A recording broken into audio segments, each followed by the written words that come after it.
धर्म स्नेही प्यारे प्यारे भव्यात्माओं, रेयण सार ग्रंथ के माध्यम से आचार्य महाराज द्वारा रचित यह शास्त्रों हमारे जीवन को एक नई दिशा देने वाला ग्रंथ, जीवन को बोध कराने वाला यह विषय यहाँ पर चल रहा है। हम देख रहे थे रेयण सार ग्रंथ के माध्यम से कुंद कुंद स्वामी कह रहे थे कि उत्तम पात्र को दिया हुआ दान कहते हैं कि एक दिन भोग भूमि की प्राप्ति होती है। कल हमने देखा था आचार्य महाराज कह रहे थे कि जो दान देता है, दान देने का उत्तम फल होता है। जब हम पात्रों को दान देते हैं तो जैसे भावों से मात्र इतना नहीं लगा लेना कि हमने आचार्य महाराज को दे लिया तो उत्तम पात्र हो गए, हमने मुनि महाराज को दे लिया तो उनको उसके अलावा हम किसी को देंगे ही नहीं। बंधुओं, आचार्य महाराज कह रहे हैं कि पहले अपने जो तुम्हारे भाव हैं, पहले भावों की शुद्धि कीजिए। द्रव्य की शुद्धि के साथ साथ जब तक भावों की शुद्धि नहीं होगी, जब तक तुम्हारा आहार, भले ही तुमने उत्तम से उत्तम वस्तु बना ली और उत्तम से उत्तम पात्र को भी दे लिया, लेकिन आपके भावों की विशुद्धि नहीं है तो वह आहार भोग भूमि की प्राप्ति नहीं हो सकती। पुण्य तो हो सकता है, लेकिन भावों के द्वारा, क्योंकि हमने आपको पहले ही बता दिया है और आप तो वैसे भी समझदार हैं कि हमारा जैन दर्शन कैसे चलता है, भावों पर। हमारा जैन दर्शन हमेशा भावों पर चलता है। भले ही आपने सूखा रूखा नीरस भोजन भी अगर आपने साधु के हाथ में रख दिया, लेकिन बड़े भक्ति भाव से रखा, भावनाओं के साथ आपने दान दिया, तो बंधु वह नीरस सूखा रूखा भोजन तुम्हें वह भोग भूमि की प्राप्ति करा सकता है। क्योंकि ये नहीं तो कुछ भी नहीं, ये नहीं तो कुछ भी नहीं। तुमने सब कुछ क्रियाएं भी अच्छे कर रहे हो, तुमने चौका भी अच्छी तरह से लगाया, और बंधु चौका जहां होता है, उत्तम पात्र की बात चल रही है आहार देने के लिए, तो उत्तम श्रावक भी चाहिए, अच्छा श्रावक भी चाहिए। ऐसा नहीं कोई भी आके आहार दे जाए, नहीं। वो वैसे भी आप लोग साधु के लिए चौका लगाते हो, कभी रसोई नहीं लगाते। कहते हो मैं रसोई में जाना है, नहीं, हमको चौके में जाना है। चौका किसे कहते हैं? प्रभा जी, जहां पर 4 प्रकार की शुद्धि हो, द्रव्य शुद्धि, क्षेत्र शुद्धि, काल शुद्धि और भाव शुद्धि। ये 4। सबसे पहले द्रव्य शुद्धि, कि हमारा द्रव्य कैसा है, कैसा आहार दे रहे हैं, हमारी कौन सी कमाई का हमने द्रव्य मंगाया है। ऐसा नहीं कि चोरी का माल रख करके और चोरी का आपने पैसों से उससे माल मंगा करके लगा रखा, उससे द्रव्य वस्तुएं मंगाई। जो भी आहार की सामग्री होती है वह सामग्री आदि तुमने मंगाई और जाकर के तुमने फिर साधु को आहार दिया, तो कहते हैं यह शुद्धि नहीं है। इसलिए कभी भी वैसे भी कहते हैं अपनी जैन कुल सबसे उत्कृष्ट जैन कुल है। कितना पुण्य किया था कि जैन कुल मिल गई, और जैन कुल में आकर के ऐसे निकृष्ट बिजनेस करोगे, निष्कृष्ट मतलब ऐसे निकृष्ट धंधा करोगे बंधुओं, कभी नहीं। हमने आपको एक बार बताया था, जिसके यहाँ जूता चप्पल की दुकान होती है अथवा ब्यूटी पार्लर खोले रहते हैं, साधु उनके यहाँ आहार नहीं कर सकते ना। आहार ले, जब साधु आहार नहीं ले सकते हैं तो तुम मंदिर में दान कैसे दे सकते हो? विचार करना। हर किसी का पैसा मंदिर में नहीं लग सकता हो, हर तरह का पैसा आप मंदिर में नहीं दे सकते हो। जब साधु को नहीं ले सकता है, फिर तो 3 लोग के नाथ आपके मन में प्रश्न उठ सकता है कि माता जी कौन से भगवान चावल खाते हैं? भगवान को थोड़ी ना खाना है। अरे भगवान को तो नहीं खाना, ये तो हम भी मानते हैं, लेकिन आपको तो पुराना खाना है ना। आप तो अपने लिए ही कर रहे, पूजन किस लिए कर रहे हो? अष्ट द्रव्य से पूजन कर रहे हो कि भगवान मुझे उत्तम से उत्तम फल की प्राप्ति हो, क्योंकि यही स्थान तो है कि जब हम अपने जीवन को प्रकाशित कर सकते हैं। अगर इस स्थान में आकर के भी हमने अपने जीवन को प्रकाशित नहीं किया तो वही स्थिति कि जीवन में अंधेरा है तो अंधेरा रहेगा। इसलिए कर्मों को काटने के लिए, इन मन को पवित्र करने के लिए ही तो हम मंदिरों में आते हैं। सुबह से प्रातः काल उठ करके सबसे पहले भगवान स्मरण आते हैं कि नहीं, सबसे पहले मैं अपनी क्रियाओं से निवृत्त होकर के सबसे पहले वह पुजारी भगवान के दर्शन करने के लिए भागता है। ओ अहो भाग, कहते भगवान के दर्शन विचार करता है कि हे भगवान, मेरी शुरुआत आपके दर्शन से हो। क्यों आपने सोचा कि मेरी दर्शन, भगवान के दर्शन से मेरा सुप्रभात हो? सुप्रभातम सुप्रभातम हो मेरा, प्रभु दरस से सुप्रभातम हो मेरा। कि हे भगवान, प्रभु के दर्शन से मेरा सुप्रभात हो, इसलिए क्योंकि मुझे हे भगवान, मैंने जो भी पाप किए हैं, इन पापों को छोड़ने के लिए एक यही दरवाजा है और दूसरा नहीं है। इसलिए बंधुओं, कभी भी ऐसे काम नहीं करना चाहिए, कभी भी हमें ऐसे बिजनेस आदि नहीं करना चाहिए, और कभी भी चोरी के माल का कभी भी वह दान साधु को नहीं देना चाहिए। साधु तो ले लेगा, आपसे शुद्धि बुलाई, भले ही आपकी शुद्धि नहीं है, हम तो शुद्धि बुलाते हैं। मन, आपने बोला मन शुद्धि, वचन शुद्धि, काय शुद्धि, आहार जल शुद्ध, भले ही आप पवित्र हो, हमको क्या। हाँ, आंखों से साधु ने देख लिया है, वह साधु तुम्हारा आहार नहीं लेगा।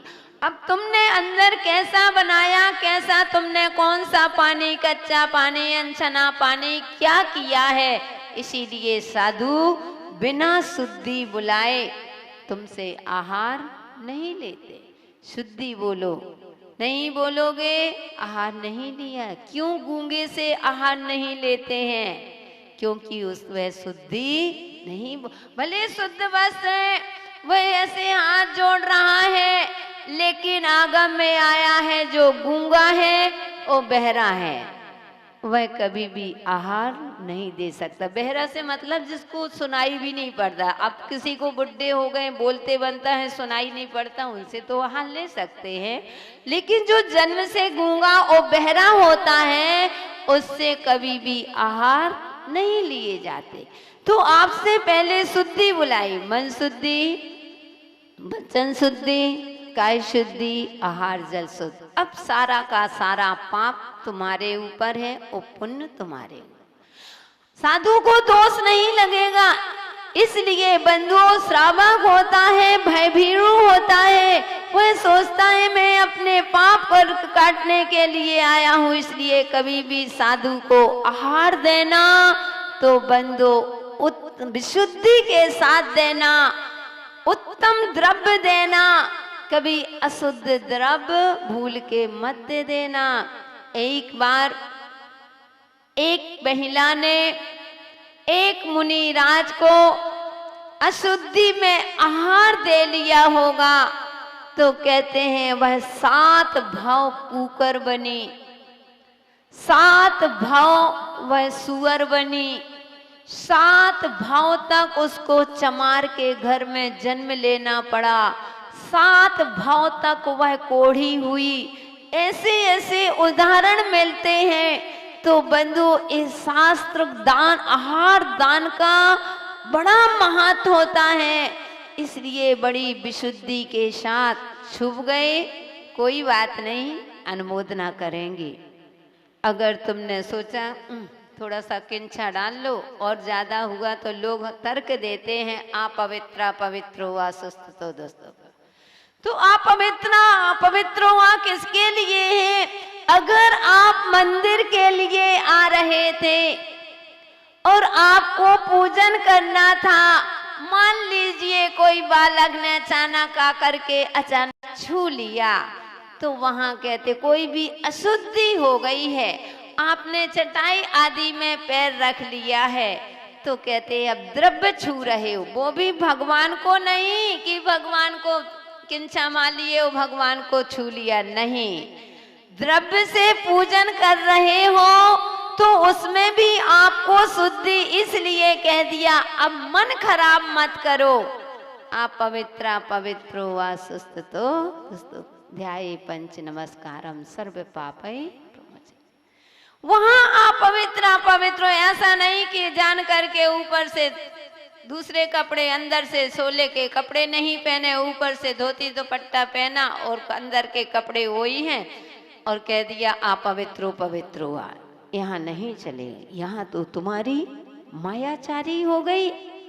मायाचारी करोगे त्रियंच गति की प्राप्ति होती है, और मायाचारी में मायाचारी करोगे तो निगोद की प्राप्ति होगी। इसलिए हे जीव, पापों से भयभीरू रहो। तो द्रव्य शुद्धि की क्षेत्र, दूसरा क्षेत्र शुद्धि। कैसा क्षेत्र है? कहाँ पर कहते हैं कि लैट बाथरूम आदि जो होते हैं, जहाँ चौका होता है उससे 100 हाथ दूर होना चाहिए, तब वहाँ पर आहार देना चाहिए। उसी में आजकल अटैच लैट्रिन बाथरूम है, उसी कमरे में तुमने आहार करना ही, ये क्षेत्र शुद्धि नहीं है। चिंतन करना कि क्यों हमको आहार दान आदि इतना देते हैं, इतनी हम पूजन करते हैं। पहले के लोग थोड़ी सी पूजन करते थे, उनको इतना बड़ा फल मिलता था। वो आज हम इतना बड़े काम करते हैं, वो हमको इतना सा भी पुण्य नहीं मिलता। रीजन क्या है, क्यों नहीं मिलता? क्योंकि बंधु हमारी अभी शुद्धि नहीं रहती। तो क्षेत्र शुद्धि, हर जगह साधु का चौका नहीं लग सकता है। रसोई तो तुम्हारी बन सकती है, मेहमान को तो तुम खूब खिला सकते हो, अच्छे हाव भगत कर सकते हो, लेकिन हे जीव, साधु के लिए क्षेत्र शुद्धि, चारों तरफ देखना पड़ता है। क्षेत्र के साथ साथ कौन सी शुद्धि आई? द्रव्य, क्षेत्र, काल। कौन से काल में? ऐसा नहीं कि रात्रि में तुमने आटा आदि पीस लिया, आदि नमक सामग्री आदि जो भी है, मसाले वसाले रात के पीस के रख लिए, और कल सवेरे जल्दी चौका लगना है, जल्दी उठना है, तो आज शाम के रात ही सी कर लो। रात के तुमने चक्की में गेहूं आटा आदि तैयार कर लिया, नहीं, काल शुद्धि नहीं है। सुबह दिन में जब आपको दिखाई दे रहा है, तब आप उसकी सामग्री पूरी तैयार करिए, चौका तैयार करिए, फिर जा करके उस सुबह अब चौका लगना है, 5 बजे सुबह से चौके में पहुंच गए, रोटी बनाने, बना ली सब्जी, 4 बजे 5 बजे से सब्जी बन के रख गई।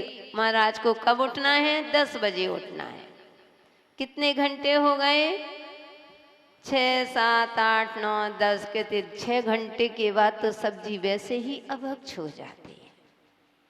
साधु को 6 घंटे अगर आपने सब्जी बना के रख ली, 6 घंटे के बाद चलाओगे, अभक्ष में मानी जाती है। इसलिए काल, किस काल में कैसा काल चल रहा है कि हमारे अभी आहार बनाने लायक है कि नहीं है। इसलिए बंधुओं, काल की शुद्धि होना जरूरी होता है। तो विवेक होगा तभी तो करोगे, जब विवेक ही नहीं होगा तो कैसे आप शुद्धि रख सकते हो।